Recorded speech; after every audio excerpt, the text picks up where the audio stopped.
Hello dear student, आज की class हम लोग कंटिन्यू करते हैं। पिछली क्लासेस में हम लोगों ने प्रश्नावली 2.6 तक सॉल्व कर लिया था। आज हम लोग प्रश्नावली 2.5 तक कंप्लीट हो गया था। प्रश्नावली 2.6 इस लेसन का सबसे लास्ट चैप्टर है। ठीक है, तो आज हम इसको पूरा कंप्लीट कर लेंगे ताकि जो हम अगला क्लास हम लोग करेंगे वो हमारा नया लेसन से स्टार्ट होगा। तो क्वेश्चन नंबर फर्स्ट को ध्यान से देखिए, इसमें दिया क्या हुआ है। क्वेश्चन नंबर फर्स्ट में अगर हम ध्यान से देखें तो इसमें दिया हुआ है प्रश्नावली 2.6 का जो पहला वाला क्वेश्चन है, इसमें क्या कह रहा है कि निम्न समीकरणों को हल करिए। सेम वही चीज़ कि आपको इसमें यक्स का मान निकालना है। ठीक है, तो सबसे पहले पहला क्वेश्चन हम देखते हैं। पहले क्वेश्चन में क्या दिया हुआ है, क्वेश्चन को नोट डाउन करिए। 8x - 3/3x = 2। ठीक है, इसमें क्या है कि x की वैल्यू दे रखी है, मतलब एक समीकरण दे रखा है। इस समीकरण को हमें हल करके यक्स का वैल्यू निकालना है। तो हम लोग इसको सॉल्व करने के लिए क्या करेंगे, जो है दोनों को बट्टे में दो, जो हमारा 2 है 2 के बट्टे में 1 कर देंगे और दोनों साइड क्रॉस मल्टीप्लाई करेंगे। तो इसके लिए क्रॉस मल्टीप्लाई करेंगे तो इस 1 का मल्टीप्लाई इस साइड हो जाएगा, इस 3x का मल्टीप्लाई इस साइड। तो करिए इसको, 8x - 3 का मल्टीप्लाई 1 के साथ करेंगे तो सेम वही आएगा। इसका मल्टीप्लाई 2 × 3x। ठीक है, अब इसका मल्टीप्लाई करिए, 8x का 8x हो जाएगा, ये हो जाएगा -3, ये हो जाएगा 2 तिहाई 6x। आपको पता है कि जब हमें यक्स का मान निकालना हो तो हम यक्स वाले टर्म्स को एक साइड हमेशा रखते हैं। ठीक है, यक्स वाले टर्म को एक साइड रखने के लिए हम क्या करेंगे, इस 6x को इधर ले आएंगे। तो ये हमारा हो जाएगा 8x - 6x = अब ये हमारा -3, इस -3 को हम उधर भेजेंगे तो क्या हो जाएगा, हमारा 3 हो जाएगा। ठीक है, माइनस इधर है, उधर जाएगा तो +3 हो जाएगा। अब हम क्या करेंगे, इस 8x में से 6x को माइनस कर देंगे, कितना आ जाएगा, 2x = 3। यक्स का मान हमें निकालना है तो यक्स का मान कितना आ जाएगा, 3। अब इस 2 को हम क्या करेंगे, इसके डिवाइड में भेज देंगे तो ये हमारा कितना हो जाएगा, x बटे यक्स बराबर हो जाएगा 3/2। तो इस तरीके से हमें यक्स का वैल्यू पता चल जाएगा। ठीक है, अब हम लोग क्वेश्चन नंबर 2 को देखते हैं। क्वेश्चन नंबर 2 में क्या दिया हुआ है, क्वेश्चन नंबर 2 है हमारा 9x/7 - 6x = 15। अब इस क्वेश्चन को सॉल्व करना है तो हम क्या करेंगे, पहले इसको बटे 1 कर देंगे, फिर दोनों साइड वही क्रॉस मल्टीप्लाई वाला फंडा अपनाइए। इसका गुणा इधर, इसका गुणा इधर। 9x का 1 में गुणा करेंगे 9x आ जाएगा, इक्वल का साइन लगाइए, 15 की जगह 15 हो जाएगा। ये 7 - 6x 15 के साथ जाके गुणा कर लेंगे। ठीक है, अब हम क्या करेंगे, 9x की जगह पे 9x को लिख लेंगे। अब इस 15 का गुणा एक बार 7 में होगा, एक बार 6 में होगा। तो एक बार इसका गुणा इसके साथ करिए, एक बार इसका गुणा इसके साथ करिए। तो 15 × 7 = 105, फिर माइनस का चिन्ह लगाइए, 15 × 6 = 90, इसके साथ यक्स है तो यक्स रख लीजिए। ठीक है, अब हम क्या करेंगे, यक्स वाले टर्म को एक साइड ले जाएंगे, इस 90 को हम इधर ले आएंगे तो ये हमारा कितना हो जाएगा, 9x, ये हो जाएगा 90x, प्लस में इधर है तो माइनस में है, इक्वल की इस साइड आएगा तो प्लस, ये हो जाएगा हमारा 105। अब हम क्या करेंगे, 9 में 90 को जोड़ लेंगे तो ये हो जाएगा हमारा 99x = 105। इस यक्स का मान हम निकालेंगे तो कितना आ जाएगा, यक्स इक्वल टू हो जाएगा 105, 99 इसके बटे में चला जाएगा। ठीक है, तो इस तरीके से हमें पता चल जाएगा। अगर आप चाहें तो इसे आप काट भी सकते हैं। तो हम इसे काटेंगे तो कितना आ जाएगा, 3 × 3 = 9, 3 × 3 = 9, उसके बाद ऊपर काटे 3 × 3 = 9, एक हासिल यहाँ, 3 × 5 = 15। मतलब कि अगर हम इसे काटेंगे, काटने के बाद हमारा आंसर कितना आ जाएगा, 35/33। तो यक्स का मान हमारा कितना आ गया, 35/33। अब हम क्वेश्चन नंबर 3 को देखते हैं। क्वेश्चन नंबर 3 को देखिए। क्वेश्चन नंबर 3 में क्या दिया है, z/z + 15 = 4/9। ठीक है, अब हम क्वेश्चन नंबर 3 को देखते हैं। क्वेश्चन नंबर 3 को नोट डाउन करिए, z/z + 15 = 4/9। सेम वही पुराना, क्रॉस मल्टीप्लाई करेंगे, क्रॉस मल्टीप्लाई करेंगे तो 9 इस साइड चला जाएगा तो हो जाएगा 9z। इस 4 को हम यहाँ लिख लेंगे, ये z इधर चला आएगा तो z + 15। ठीक है, इस 9z का 9z लिख लेंगे, इस 4 का इसके साथ मल्टीप्लाई करेंगे तो हो जाएगा हमारा 4z, प्लस 4 का 15 के साथ गुणा करेंगे तो 15 × 4 = 60 हो जाएगा। देखिए, गुणा चाहे आप 4 का 15 में करिए या 15 का 4 में करिए, आएगा आपका आंसर सेम ही, 60। अब ये 4z है, z को हम हमेशा एक साथ करेंगे तो z को 4z को हम इस साइड ले जाएंगे तो ये हो जाएगा हमारा 9z, 4z इधर आएगा तो ये माइनस में हो जाएगा, ये हो जाएगा -4z = आ जाएगा आपका 60। 9 में से 4 चला जाएगा तो 5z = 60 आ जाएगा। अब अगर हमें z का मान यहाँ से निकालना है तो हम क्या करेंगे, z बराबर हो जाएगा 60 और ये 5 इसके बटे में चला जाएगा, 5 × 1 = 5, 5 × 2 = 10। इस तरीके से हमें z का मान कितना मिल जाएगा, 12 हमारा z का मान आ जाएगा। ठीक है, तो हमारा क्वेश्चन नंबर 3 कंप्लीट हो गया। अब हम लोग क्वेश्चन नंबर 4 की तरफ चलते हैं। क्वेश्चन नंबर 4 में कहा क्या है, क्वेश्चन नंबर 4 को ध्यान से देखिए। क्वेश्चन नंबर 4 में दिया है 3y + 4 upon 2 - 6y equal to, यहाँ देखिए -2/5। ठीक है, अब जो हमने 3 क्वेश्चन सॉल्व किए उसमें यक्स की वैल्यू निकालने के लिए कहा था, बाकी जो ये हमारा क्वेश्चन है इसमें हमें वाई की वैल्यू निकालने के लिए कहा है। तो वाई की वैल्यू निकालने के लिए क्या करेंगे, सेम वही आप क्रॉस मल्टीप्लाई मेथड यूज़ करिए। इसका गुणा इधर करेंगे तो ये हो जाएगा हमारा 5 × 3 = 15y और ये हो जाएगा 5 × 4 = 20। इसका गुणा इधर करेंगे तो ये माइनस है -2 और ये 2 - 6y। यहाँ पे आप लोग को लग रहा होगा मैंने डायरेक्ट कर दिया, ठीक, हाँ बिल्कुल ठीक लग रहा है, मैंने यहाँ थोड़ा सा डायरेक्ट ही किया है, तो आप लोग इसको समझ जाइएगा। ठीक है, देखिए 5 का गुणा 3 में किए, 5 × 3 = 15y, 5 × 4 = 20। अब क्या है, हम 15y को ऐसे इस वाले टर्म, इस साइड वाले टर्म को ऐसे लिख लेंगे, फिर ये हो जाएगा बराबर, इस -2 का इसमें गुणा करेंगे तो 2 दूनी 4 माइनस चिन्ह। अब ये माइनस का माइनस में गुणा तो पहले होगा प्लस, फिर 2 × 12y। ठीक है, अब इस 12y को हम इधर ले आएंगे तो ये हो जाएगा 15y, इस 12y को इधर ले आएंगे तो -12y इक्वल टू -4 का -4 लिखेंगे, प्लस 20 है उधर जाएगा तो क्या हो जाएगा -20।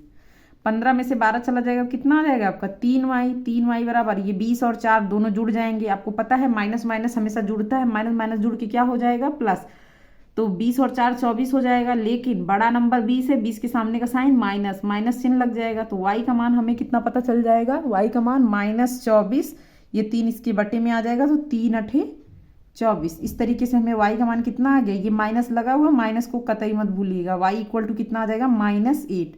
इस तरीके से आपका y का मान निकल जाएगा।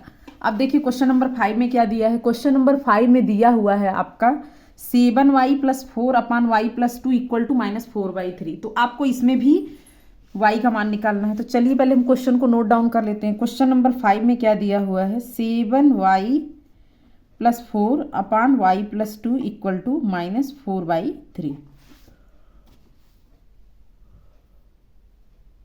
ठीक है, चलिए ठीक है, इसको क्रॉस मल्टीप्लाई करिए। क्रॉस मल्टीप्लाई करेंगे तो इस 3 का गुणा इधर हो जाएगा, तो ये हो जाएगा हमारा 3 × 7y + 4 इक्वल टू -4 का -4 ही रहने दीजिए, इसको हम लिख सकते हैं y + 2। ठीक है, अब क्या करेंगे, इस 3 का गुणा इसके साथ करेंगे, 3 × 7 = 21y प्लस 3 × 4 = 12। इस -4 का इसके साथ गुणा करेंगे तो -4y, इस माइनस का इसके साथ गुणा होगा तो प्लस माइनस माइनस, 4 दूनी 8, 21y, इधर -4y, इस y को हम इधर ले आएंगे तभी हमारा y का मान पता चलेगा। तो हम क्या करेंगे, इसको लिखेंगे 21y, ये -y इधर आएगा तो ये हो जाएगा +4y इक्वल टू -8। ये आपका 12 है, 12 को हम इक्वल के उस साइड ले जाएंगे तो इसका साइन चेंज हो जाएगा, ये क्या हो जाएगा हमारा -12। ठीक है, अब 21 में 4 जुड़ जाएगा तो आपका कितना आ जाएगा 25y इक्वल टू -8 है, -12 जोड़ेंगे तो कितना हो जाएगा 12 × 8 = 20। आपको पता है कि जब भी दो साइन एक जैसे रहे, जैसे माइनस माइनस रहेगा तो वो हमेशा जुड़ेगा, तो हमने इसको जोड़ लिया। फिर से वही पुराना चीज़ कि आपको जब भी कोई ऐसी संख्या मिले तो दोनों को तो जोड़ लेंगे, लेकिन हमें पता कैसे चलेगा कि चिन्ह कौन सा लगाना है, तो वो हमेशा बड़ा नंबर डिसाइड करेगा। बड़ा नंबर हमारा 12 है, 12 के सामने का साइन क्या है माइनस, तो इस तरीके से यहाँ पे क्या लग जाएगा माइनस चिन्ह, और हमें पता चल जाएगा क्या हो जाएगी वैल्यू -20। y का वैल्यू निकालने के लिए हम क्या करेंगे, -20 और ये 25 इसके गुणे में इधर आएगा तो बटे में, 5 × 5 = 25, 5 × 4 = 20। आप इसको काट सकते हैं ताकि हमारा वैल्यू बहुत ही सिंपल आ जाए। y इक्वल टू कितना हो जाएगा 4/5, लेकिन यहाँ ध्यान दीजिए कि ये माइनस साइन लगा हुआ है तो माइनस आपको इसके साथ लगाना है। ठीक है, इस तरीके से आपका क्वेश्चन नंबर 5 कंप्लीट हो गया। देखिए क्वेश्चन नंबर 1 2 3 4 5 टोटल 5 क्वेश्चन थे नॉर्मल समीकरण वाले, वो हमने हल कर लिए। अब हम लोग क्वेश्चन नंबर 6 की तरफ चलते हैं। क्वेश्चन नंबर 6 को हमने कॉपी में नोट डाउन नहीं किया है, पहले आप क्वेश्चन को ध्यान से पढ़िए। जैसा जैसा क्वेश्चन में बोलता जाएगा हम वैसे वैसे लिखते जाएंगे और हमारा क्वेश्चन सॉल्व करना आसान हो जाएगा। ठीक है, देखिए क्वेश्चन नंबर 6 में क्या बोला है, हरी और हैरी की वर्तमान आयु का अनुपात है। देखिए यहाँ पे एक दिया है हरी, एक दिया है हैरी, तो यहाँ पे क्या कर रहे हैं हम, हरी को ए मान ले रहे हैं और हैरी को बी मान ले रहे हैं। अब देखिए यहाँ उसने एक चालाकी कर दी, दोनों का नाम एक ही अल्फ़ाबेट से चालू कर दिया। अभी तक क्या था, अलग अलग अल्फ़ाबेट से होता था, तो हम लोग क्या करते थे कि उनको उनके नाम से ही मान लेते थे। अब देखिए हरी का मतलब क्या है, हमने मान लिया हरी क्या है, ए है, और एक हैरी है, उसको हमने क्या मान लिया, बी है। अब क्या है, ए और बी के बीच का अनुपात का बात किया है, तो बोला है ए और बी का बीच का अनुपात कितना दिया है, 5:7। देखिए बटे में भी लिख सकते हैं, अनुपाते में भी, आपको पता है। अब क्या है, अब से क्या है, 4 वर्ष बाद। आपको पता है कि जब भी 4 वर्ष कम या ज़्यादा की बात करेंगे, सबसे पहले हम यहाँ पे देखेंगे। जब भी बाद बोलेगा तो हमेशा क्या करेंगे, जोड़ेंगे। जोड़ने के बाद क्या करेंगे, हमें पता चल जाएगा। अब देखिए 4 वर्ष बाद की बात किया, क्या है, उनकी आयु का अनुपात 4 ही वर्ष बाद। तो 4 वर्ष बाद का मतलब है ए और बी हम ऐसे ही लिखेंगे, और अनुपात की ही बात की है। अनुपात कितना हो जाएगा, 3/4। लेकिन कब, 4 वर्ष बाद। तो ए में भी 4 जुड़ेगा और बी में भी 4 जुड़ेगा। ठीक है, इस तरीके से अगर हम यहाँ से देखेंगे, क्रॉस मल्टीप्लाई कर लेंगे। क्रॉस मल्टीप्लाई करके ही हम आगे सॉल्व कर सकते हैं। अब देखिए ये हो जाएगा 4a + 4 चौके 16, ये हो जाएगा 3b + 3 चौके 12। इस तरीके से हमें 4a + 16। अब हम क्या करेंगे, 4a की जगह 4a रहने दें, इस 3b को इधर ले आइए, ये हो जाएगा -3b। ये है आपका 12, ये 16 इधर जाएगा तो -16। अब यहाँ पे ध्यान से देखिए, हम यहाँ से चाहें तो फिर मान निकाल सकते हैं क्या। अगर हम यहाँ से देखें, इसने हमें बोला है कि उनकी वर्तमान आयु ज्ञात कीजिए। ठीक है, वर्तमान आयु का मतलब हमें ए बी का मान पूरा निकालना पड़ेगा। अगर हम यहाँ से देखिए ए का मान हमें निकालना है, तो क्या बी इधर गुणा नहीं हो जाएगा इसके साथ, तो ये हो जाएगा 5b/7। तो अब हम इसका मान यहाँ पे रख सकते हैं। जब ये भी बी में हो जाएगा तो बी और बी को जोड़ना घटाना आसान हो जाएगा। इस तरीके से हमें एक का मान पता चल जाएगा। तो हम लोग क्या करने वाले, यहाँ पे इस ए की जगह पे 5b/7 रख देंगे, तो ये हो जाएगा 4 और ये हो जाएगा 5b/7 -3b। अब 12 में से 16 आपका घट जाएगा, 4 आएगा, लेकिन बड़ा नंबर आपका क्या है, 16 है। 16 के सामने का साइन क्या है, माइनस। ठीक है, अभी क्या है, हम यहाँ पे ब्रैकेट में लिखेंगे ए का मान रखने पर, अदरवाइज आप बाद में भूल जाएंगे। ए का मान रखने पर। ठीक है, अब क्या है, हम इसको आगे कंटिन्यू करते हैं। इसमें क्या है कि ए का मान हमने रख दिया बी के टर्म में। अब इसका गुणा हो जाएगा, तो ये हो जाएगा 4 पंचे 20, b/7 -3b = -4। अब आपको पता है कि जब भी कोई भी संख्या हमें दी हुई हो और भिन्न में है, तो उसको हम सॉल्व करने के लिए हम देखेंगे कि हमारी दोनों की दोनों संख्याएं भिन्नात्मक में हो। तो अब हम क्या करेंगे, इसका भी /7 हमें बनाना ही बनाना पड़ेगा। तो हम क्या करने वाले, 20b/7 है, -3b है, 7 का गुणा इधर कर दीजिए, 7 का गुणा नीचे बराबर -4। ठीक है, अब क्या है, यहाँ पे ये हो जाएगा 20b/7 -3 × 7 21, 21b/7 बराबर -4। आपको पता है दोनों का हर बराबर हो गया, तो अब हम इसको एक साथ लिख सकते हैं 7, ये हो जाएगा 20b -21b बराबर -4। इस तरीके से आप देखेंगे 20 में से 21 घट जाएगा तो कितना आ जाएगा, b। 21 में से 20 या 20 में से 21 प्लस माइनस घट जाता है, लेकिन आपको पता है कि बड़ा नंबर जो रहेगा उसी के सामने का चिन्ह हम उतारेंगे। तो यहाँ माइनस है तो हमने माइनस लिख दिया, -b/7 बराबर -4। माइनस से माइनस कट जाएगा, /1 इसका क्रॉस मल्टीप्लाई कर दीजिए, 7 चौका 28। तो बी का मान कितना आ गया आपका, 28 वर्ष। ठीक है, अब हम इसके बाद इधर हल कर ले रहे हैं, यहाँ पे जगह है। आपको पता है यहाँ से आपने देखा था कि a/b बराबर 5/7 है, a/b बराबर 5/7 है। हमें b का मान पता चल गया 28 वर्ष है। तो अब हम इस b का मान उठा के हम यहाँ पे रखेंगे। देखिए a बराबर कितना था आपका, 5b/7। a का मान हमें निकालने के लिए क्या करेंगे, इस b का मान यहाँ रखेंगे। तो आपको पता है b बराबर 28 वर्ष आया है। तो रखिए यहाँ 5 × 28/7, 7 चौके 28, 5 चौके कितना आ जाएगा, a का मान आ गया 20 वर्ष।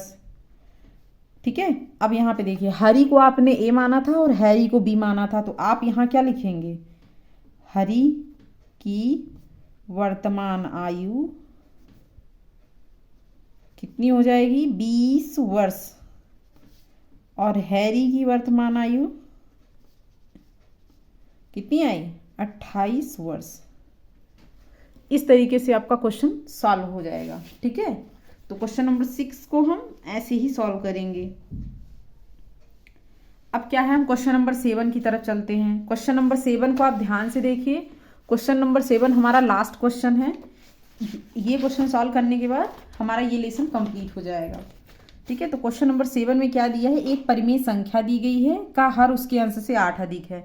तो इसमें इसी ने ही सब कुछ कह दिया है। अब देखिए, हम सबसे पहले मान ले रहे हैं कि कोई भिन्न होगी हमारे पास x बटे वाई। क्वेश्चन नंबर 7 की तरफ चलते हैं। कोई भिन्न होगी x बटे वाई। जैसा जैसा ये कहते चल रहे हैं वैसे वैसे हम लोग इसको लिखते चलेंगे ताकि हमें सॉल्व करना हमारे लिए आसान हो जाए। अब देखिए, इसने क्या बोला है, एक परिमेय संख्या हमने मान ली। अब क्या बोले, परिमेय संख्या का जो हर है, हर मतलब जो y है, y क्या है, उसके अंश से 8 ज़्यादा है। अंश से 8 ज़्यादा का मतलब अगर हम अंश में 8 जोड़ेंगे तभी वो y के बराबर होगा। ये तो एक इक्वेशन हमें पता चल गया, इतना आप जान लीजिए। जैसा इसने बोला उसी के हिसाब से आगे क्या है, बोले यदि अंश में 17 क्या किया जाए, जोड़ा जाए। अंश क्या है हमारा, यक्स है, यक्स में कितना जोड़ना है, 17। चलिए ठीक है, इन्होंने बोला 17 जोड़ दीजिए, हमने जोड़ दिया। अब आगे क्या बोला है, तथा और हर में से एक घटा दीजिए। हर कितना आपका y में आपने इन्होंने क्या कहा, एक घटा दीजिए, ठीक है। तब हमें कितना प्राप्त हो जाता है, 3/2 प्राप्त होता है। अब बोला वह परिमेय संख्या ज्ञात कीजिए। वह परिमेय संख्या का हर या अंश दोनों जो भी हमारा आ रहा हो उसको निकालना है, ठीक है। अब देखिए, पहले इसको हम क्रॉस मल्टीप्लाई वाले मेथड से हम इसको हल करेंगे। तो ये हो जाएगा हमारा 2x + 17 दूनी 34।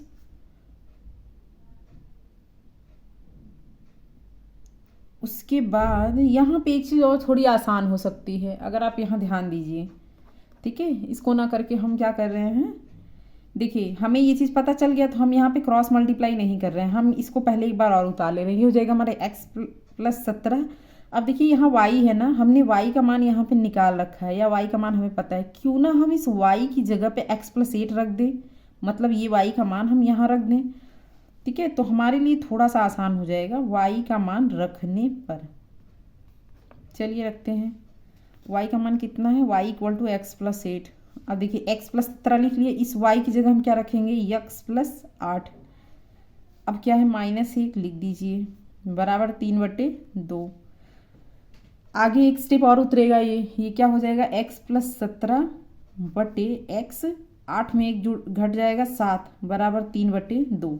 अब देखिए, आप सोच रहे होंगे ऐसा क्यों किया, रीज़न था। अगर हम यहाँ y रखते तो आपको एक बार ये समीकरण हल करना पड़ता, फिर x का मान निकाल, फिर आपका xy के रूप में आता, xy के रूप में आता, तब आप y का मान उठाते, यहाँ रखते, फिर सॉल्व करते, तो काफ़ी लंबा चला जाता।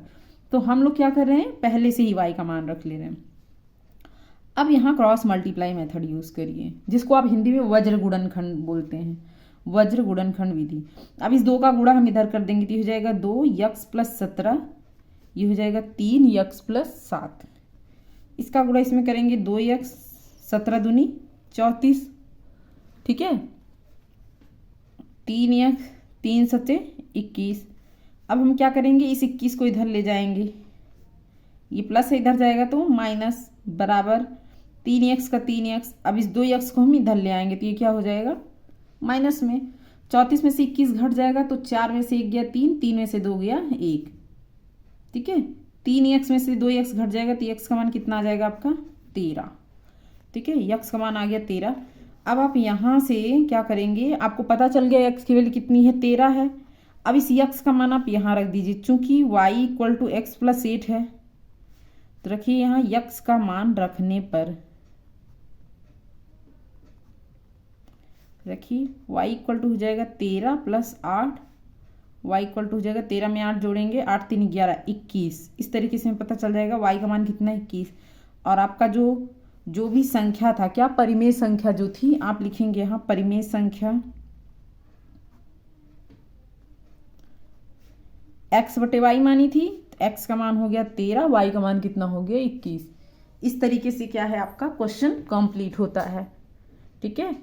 तो ये जो क्वेश्चंस थे, आई होप आप लोग को समझ में आ गए होंगे।